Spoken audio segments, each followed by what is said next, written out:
Hey, this is Daddy's Workshop in the Carolinas where we treasure things made and restored by hand.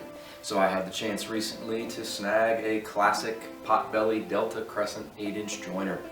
And I'm just going to do a tour video of this just to provide some of the details, a lot of questions people have about these Potbelly joiners and the type of cutter head that's in them and so forth. So I'm just going to do a tour of this for informational purposes and provide it there on YouTube when people are looking for information about these joiners.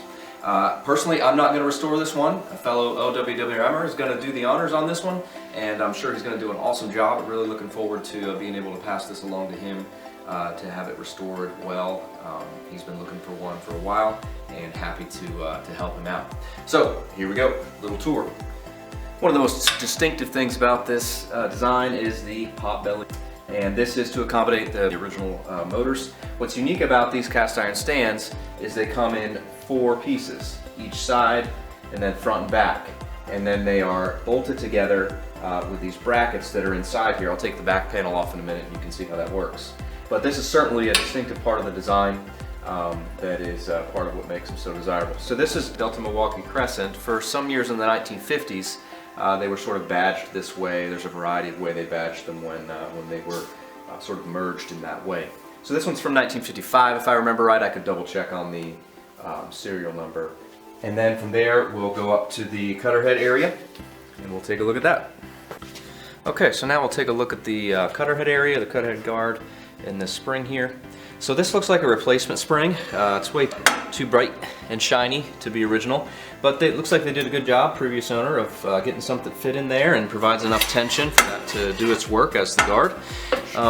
The next thing I want to talk about is the cutter head itself. So these cutter heads on these old Delta Crescents were 4-knife cutter heads, and eventually they went to 3-knife cutter heads.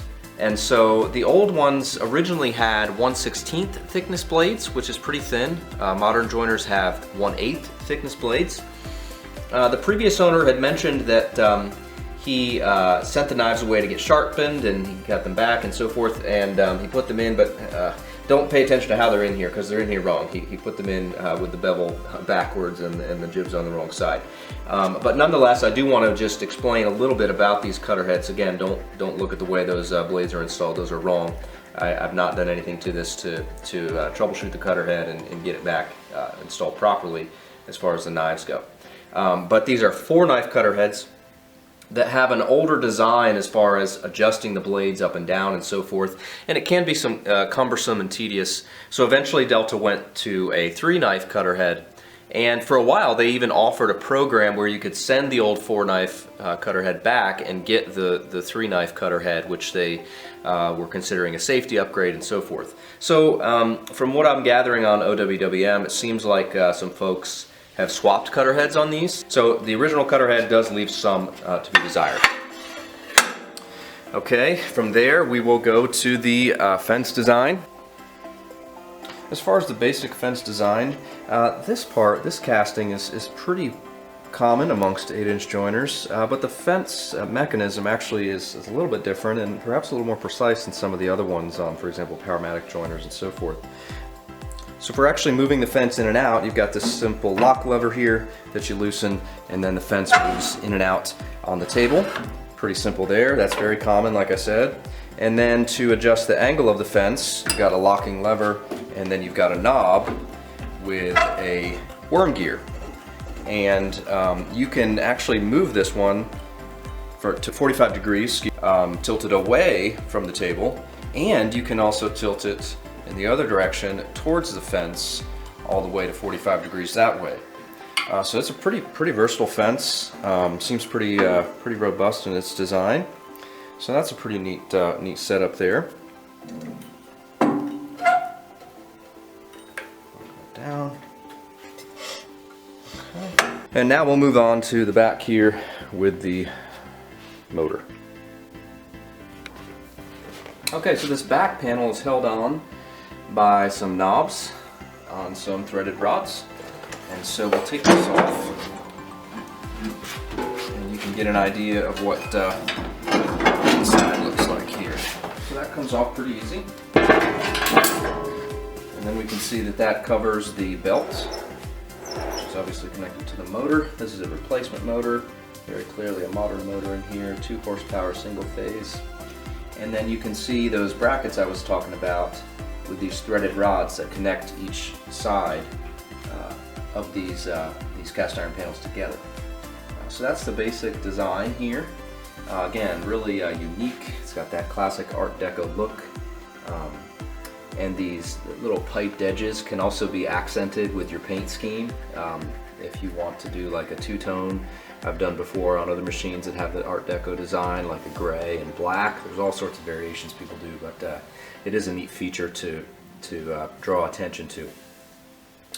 And then lastly, we'll just take a look at this starter that's on here. Pretty cool old Cutler hammer Art Deco starter.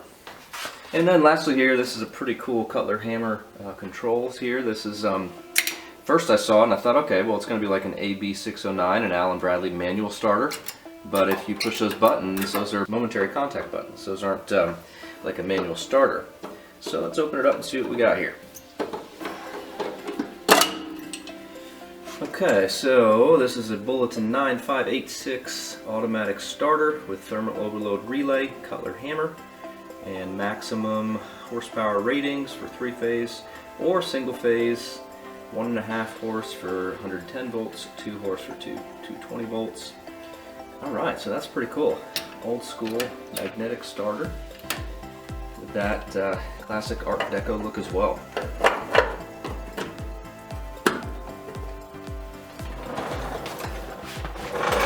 Okay, so now we'll just move up just a tiny bit here to these adjustment hand wheels.